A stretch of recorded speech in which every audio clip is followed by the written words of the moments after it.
どうもこんばんは、徳です。Pixel 8が残念3万円値上げしたということで、この間アンケート取ってみたんですよ。Pixel 8 or iPhone 15ってことで、なんと結果、結構な差で iPhone 15が買っちゃったんですね。いや、マジで、まだ金額 iPhone の方が高いんですけどね、それでもそんなに差がある。やっぱり、テンサーチップが嫌われてるのかな。ってことで、今日はちょっと金額差があるにもかかわらずね、なんで Pixel がこんな人気ないのかっていうのをね、ちょっと比べてみましょう。全然人気ないらしいけど、もしどっち買うかまだ迷ってたら参考にしてみてください。デザインはね、どうですか？あんまり変わってないですよね、両方とも。少し両方ともラウンドが強くなったらしいんですけど、一見わかりにくいですよね。ちょっと前にですね、Apple が革製品をやめるということで、代わりに登場したファインウーブンケースですね。結果的にね、あれをちょっとディスる形になった動画を作ったんですけども、エコ目的でその革製品やめるってことやねんけど、あれで思ったのは、これから先ずっと端末のデザイン同じだったらエコだよね。ケース変え直さなくていいし、アクセサリーずっと使えるじゃん。微妙にケースね、サイズが変わって買い替えなあかんようなことをしながらエコもなかなか難しいよね。次はディスプレイやけど、Pixel 8のね、ディスプレイ以前よりも少し小さくなりましたね。以前の Pixel 7は 6.3 インチのディスプレイでしたが、Pixel 8は 6.2 インチのね、Actua LTPS OLED ディスプレイを採用します。Actua ディスプレイとは、Google が Pixel 8スマートフォンに組み込んでいるディスプレイ技術で、技術的には60から 120Hz まで可変のリフレッシュレートを持つ OLED ディスプレイです。適切なね、リフレッシュレートに切り替えながら最大 120Hz まで出すことができて、ちょっとバッテリーもセーブしながらっていう最近流行りのやつやね。で、ピクセルの上位にはスーパーアクチュアっていうディスプレイが入ってるんですけど、アクチュアとスーパーアクチュア、どこがスーパーになってるのかっていうと、Pixel 7の時に調べてみたんですけども、Pixel 7の時は、120Hz まで出せなかったんですね、買いモデルが。上限のリフレッシュレートで差があるのかなと思ったんですけど、今回買いモデルの方でも 120Hz 可能になってくれているので、どうやらこの 1Hz までね、極限までリフレッシュレートを抑えることができるのがスーパーなのかなと思います。Apple で言うと、なんだって、オールタイムオンディスプレイだって。ちょっと違うような気がするけども、常時表示可能ディスプレイみたいな。ね、普通に1枚を出してるだけやったら 1Hz でもいいから、かなりバッテリーのセーブになるよね。その機能がある最上位がスーパーアクチュアディスプレイやけど、今回のレギュラーモデルの8は 120Hz 最大で、HDR 輝度が1200ニット、ピークの輝度が最大2000ニットに達するらしいです。今回の新しいアクチュアディスプレイは、以前の Pixel 7よりも 42% も明るくなったみたいですね。眩しい。ちなみにこのディスプレイについてるアクチュアっていうのは、リアルで目で見てるような色ですね。それを表現することができるディスプレイっていう意味合いがあるらしいです。なるほど。多分人間が見て綺麗って感じるようなものをね、より追求していったみたいな、そういうポジティブな、方向性なのかなと思います。ガラスはゴリラガラスビクタスを使用しています。ビクタス1なのかな？今、ビクタス2が出てると思うんですけど、でも2と1で多分そんなに変わらなかったと思うんですよね。腰ぐらいの高さからコンクリに落とした時に割れにくくするっていう強度で測ってるんだけど、確か2が最新やと思うんですけどね。そんなには変わらないでしょうね。一方、Apple の方のディスプレイは、価格を考慮するとそれほどって感じですよね。6.1 インチのスーパーレティナ XDR OLED。両方とも 6.1 インチやけども、一定のところでどれだけピクセルが詰まってるかっていう、1インチ単位でピクセルパーインチっていうので見てみると460の方で iPhone の方が大きいから。だいたいこれは Apple 製品の特徴ですよね。Apple って iPad でも iMac でも解像度はピクセルパーインチはかなり高いものを詰め込んでくるから、適当に選んでも、だいたいライバル製品には解像度の部分で勝てるみたいな、そういう感じでピクセル数で勝負してくるっていうのが、だいたい Apple 製品ですね。ここがそんなに変わるのかって言われると微妙ですけどね。ピクセル数が増えると、デメリットとしてバッテリーの消費がちょっと増えるっていうのもありますけども、本来であれば可変レートが効くディスプレイであればいいんですけれども、レギュラーモデルの iPhone はね、60Hz のディスプレイですからね、LTPO ディスプレイじゃないので、そこはちょっと不利になるかもしれないですね。こっちしかないディスプレイ特徴としてはダイナミックアイランドやね。ダイナミックアイランド欲しいとはね、機能性っていうところでね、どうしても、勝てないですかね。iPhone でしか手に入らないっていうのがありますからね。で今回はダイナミックアイランドが両方下位にも上位にも来たってことで、この世代でようやく新世代始まったっていう感じですよね。下位だでダイナミックアイランドがないみたいな前のやつとかちょっと嫌ですよね。同世代っていう感じしないですもんね。どうだろうね。ピクセルパーインチ iPhone の方が高くて、でもそれでもでかい画面でそうだったらいいんですけど、あくまでもスマホっていうめっちゃ小さい画面の中の話やから、まあ別にいいよね。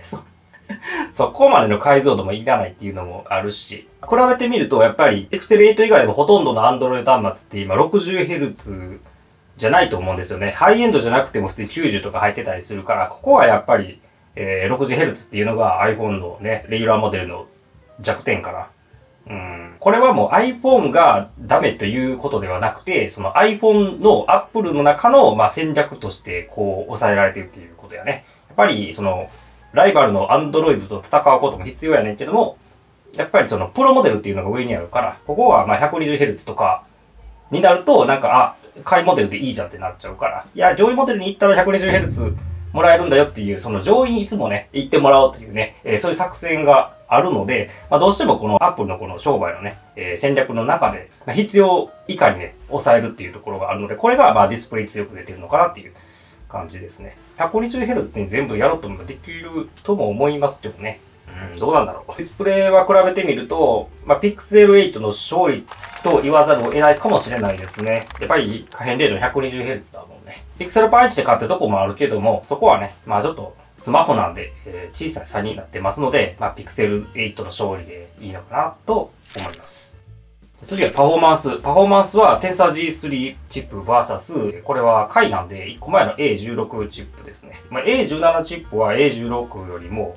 まあ上がってるところもあり、上がってないところもありみたいな。まあちょっと微妙と捉えられるかもしれないぐらいの進化だったりするところもポイントごとにあるので、まあ、そこは1個前の動画で一応あれ A17 プロチップとの比較やねんけども Tensor G3 と、まあ、簡単に比較動画出してますので参考にしてみてください。一言で言うと、まあ、かなりの差がありますよね。かなりの差があるので、まあそれは仕方ない。まあ、前回の動画を引用してちょっと簡単にまとめると、今回 G3 になるのかな。それぞれの CPU コアそのものは、スナップドラゴンの今のハイエンドと、遜色がないというか同じものを採用してたりするんですけども、これを性能が下がる一番の理由としては、サムスン製造だから。チップを製造しているサムスンのプロセスが4ナノだけども、ライバルに比べるとちょっと性能が上がりにくいっていう特徴があるので、まあ、そこでやっぱり性能を抑えざるを得ないっていう感じになっているので、ちょっとその CPU に関しては、スナップドラゴンの今の一番いいやつのダウングレードバージョンみたいな感じになってます。Pixel 8の、まあ、今回の懸念の一つにね、お互い8同士で比べても、プロモデルに比べてベンチマークのスコアがなんかね、結構差がね、あって下がってるっていうことがあるらしいね。ここまでの差がね、出るのって結構同じシリーズで珍しかったりすんねんけどね。まあこれはもう発熱によってクロックが抑えられてるのかなっていう感じですね。熱だれじゃなくて多分ね、クロックされてる可能性もありますよね。なんか次のね、A シリーズ待ってる人が、Pixel 8A ね、いてると思うんですけど、まあちょっとまだ確定じゃないけども、ベンチマークが一応シェアされてて、それも8のやつよりもクロックが下がってるみたいな感じのやつが出てたから、どうなんやろね。A シリーズはもう一個差別化のためにクロック下がったダウングレードバージョンになるんですかね。まだそこはわからんすけどね。ちょっと初めの方に初期段階でシェアで出るクロックっていうのはテストバージョンの、プロトタイプバージョンのものがたりして、わざとクロックされてるとかがあるんで、まあ、そこはちょっとまだ確定ではないですけど、嫌ですよね。まあ、とにかく、まあ、製造元がこのサムスン4ナノっていうちょっと不利なね、ところがあるので、そこで性能が引き上げにくくなっているというところがあります。全体的にTensor G3 は前の世代の A16 にもかなり及んでないんじゃないかなと思います。1世代か2世代以上の差があるようにも見えるんで、単純に性能はやっぱり iPhone 15の圧勝になりますね。ここはもうディスプレイの Pixel 8勝利以上の、大勝利となってしまいますので、チップをやっぱり重視する人は、iPhone になっちゃいますね。まあでもこれはみんな Pixel はね、予知されてたことなんで、チップの性能以外でね、勝負をするスマホなんで、他のね、AI 周りとかね、セキュリティチップとかね、その他の機能で勝負するんじゃないかなと思います。そこは Apple も強いんですよね。GPU 性能とかもちょっと低いですけど、一般的なゲームであれば、できるんじゃないかなと思います。スマホゲーはね、なんかゲームコンソールよりもゲーム自体軽いと思うから、ゲーム次第ですね。フレームとかめっちゃ気にしないといけないようなシューティング系ですね。ああいうもの以外だったらまあって感じじゃない？ゲームにもよりますけどね。CPU のコア見るとね、IPC に圧倒的な差があるんで、言い換えると、ディークベンチとかアーツベンチでね、見せかけでちょっと大きく上げてこようとはするねんけども、発熱も増えてしまいますよね。はい。結果、iPhone の勝利です。で、今回セキュリティのアップデート7年間提供しますっていう風にプレゼンで、アピってましたし、もうこれはかなり信用できると思いますよね。Android をね、他の Android を殺しにかかってますよね。Google の純正スマホが7年間サポートですからね。なんか他の Android がね、もっともっとサポートがね、少ないと。でもわかんないですね。正直5年後には世の中どうなってるかわかんないですし、スマホに求められるパワーとかもね、変わってくるかと思いますので、7年間もいらないっちゃいらなかったりしますよね。主要なセキュリティアップデートとかはね、ある程度、来ますからね。じゃあ次、ストレージ。iPhone 8は、128GB か 256GB のストレージ。で、au で 256GB 1万円追加でしたね。で、iPhone 15が1万5000円ぐらいですよね。さすがにここは Apple っていう感じですよね。これ単なる金額で考えると、Pixel 8勝利やけど、これは選択肢によるんで、なんともですね。メモリに関しても 8GB vs6GB やけども、これも比較できないね。OS が違いますからね。どっちでもいいです。引き分けにしましょう。比較できないですから。上位の iPhone 15 Pro には A17 Pro チップが入っているんですけども、上位はなんとメモリが 8GB になっております。今回 2GB 増えてるんですけども、理由は2つあると思って、1つはレートレ対応だと思いますね。NVIDIA のレートレとか見てても VRAM 消費量が上がってますからね。メモリが2GB 分で余剰に、取ってるんだろうなと思います。あとは、やっぱりさっきディスプレイでも言ったように、上位に来たら 2GB 追加できますよみたいな、プレミアムオプション的な意味合いがあるんじゃないかなと思います。ここに関しては次の iPhone 16が出た時に、下位と上位で果たしてラムに差があるのかどうかっていうのでわかると思います。2GB が増えたところで、パフォーマンスアップにはならないと思います。カメラは Pixel 8は 50MP のメインカメラと 12MP の超広角。メインカメラは広角2倍ズームで最大8倍のデジタルズームがあります。Pixel 8のセルフィーカメラは 10.5MP、95度の超広角視野角。一方、iPhone 15では 48MP のメインカメラと 12MP の超広角カメラを搭載。望遠レンズがないにもかかわらず、Apple は広角ズーム2倍で最大10倍のデジタルズームを実現しましたので十分ですね。カメラすごいね、今の進化は。セルフィーカメラ 12MP で、セルフィーカメラはオートフォーカスも備わっていて、これが Pixel 8にはない機能らしい。で、Pixel の背面カメラは高品質のビデオを撮影できるように60フレームで 4K の収録、または60フレームで 1080p の録画可能。フロントは 60fps で 4K 録画可能。Google はまたマクロフォーカスビデオモード、シネマティックブラーとパン、タイムラプスなど様々なビデオ機能も提供してます。どんどんほんまにプレゼン見てたらね、AI イラスト化してきましたよね。Pixel はカメラにね、非常に力入れてて、これも Pixel 8も例外ではないですよね。プレゼンでベストテイクだって、あれがね、すごいっすね。写真ってもともとなんか一瞬のね、現実世界のやつの瞬間を捉えるっていうものやってんけど、意味変わってきたよね。iPhone でパシャッと撮ってもうすぐ Photoshop かけるみたいになってるからすげえ面白いですよね。それをなんかね、特定のソフトでやるというよりはもともと備わってる機能でできるっていう感じやから、面白いですね。写真じゃないもんね。カメラはもうメガピクセルとかでは、勝負できないから、ここは、ほぼ同じやし、数値上は、これは間違いなく引き分けになるでしょうね。でも、Google の方も本当にめっちゃ力入れてきてるからっていう感じやね。このあたりね、チップのね、AI 周りで解決しちゃうっていう感じですよね。バッテリー周りも気になるんですけど、バッテリーが Pixel 8が 4575mm、iPhone が 3349mm でかなり数値上差があるんですけど、これ見た感じ Pixel の方が長持ちしそうな感じはするよね。でもチップがかなり重要になってきて、サムスン製造になっているとちょっとバッテリーが不利な部分が出てくると思います。今からちょっとバッテリーのその差を比較テストしているものをね、いくつかちょっと紹介するんですけども、いくつかね、信用できるサイトでちょっと見てみてんけど、両方ともね、違う答えをね、出してたりしてすごい面白いんですよ。で、まずトムズガイドっていうところでは iPhone が勝利してますね。Pixel 8が9時間50分持ってるんですけど、iPhone 15は11時間5分と長くなってます。でも別のサイトフォンアリーナでは Pixel 8の勝利としていて、iPhone 15のおよそ2時間以上上回る性能を発揮しているらしいですね。フォンアリーダの方の iPhone 15の結果があまりにも悪すぎるため考えてみたんですけど、おそらくここまで悪いテストとかは多分発熱問題の後で修正が来る前にテストした結果だと思います。バックグラウンドのアプリの誤操作とかで重い作業してなくても発熱する問題がアップデートで修正されているので、その問題が解決するまでのテストであればすでに発熱しているので、バッテリーが無駄になっているのかなって思います。それが鑑定しているとしか考えられないけどね。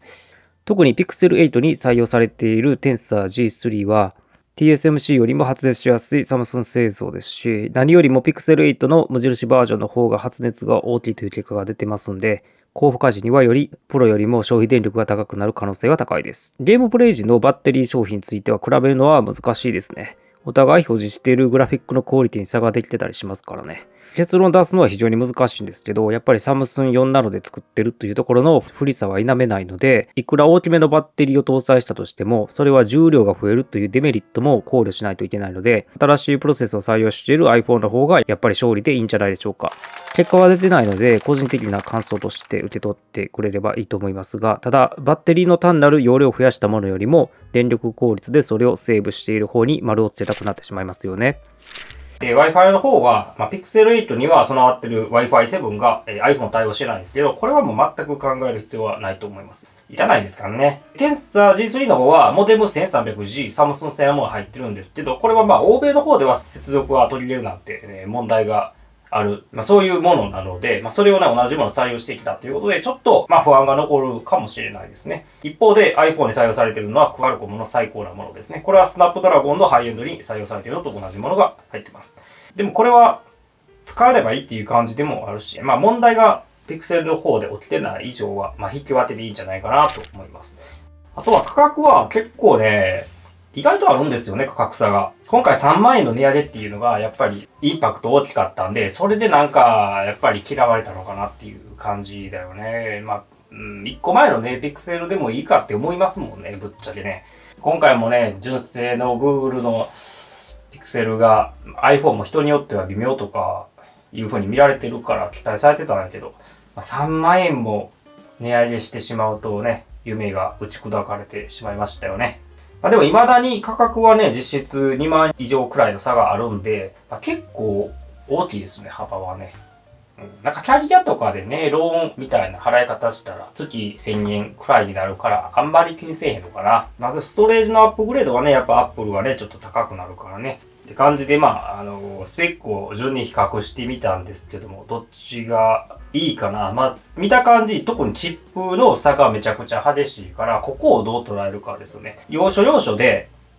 ピクセルの方がいいかなって思わせてくれるようなね、ポイントもあるかなとは思うんですけど、特にディスプレイですよね。ちょっと安めで、リフレッシュレート120が欲しいっていう人は、ピクセル8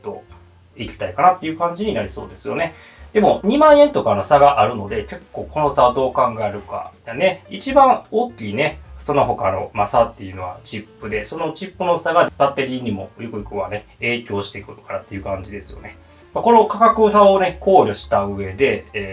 どっちがいいか、ちょっと答え出せません。答えは出せないんで、今日の動画をね、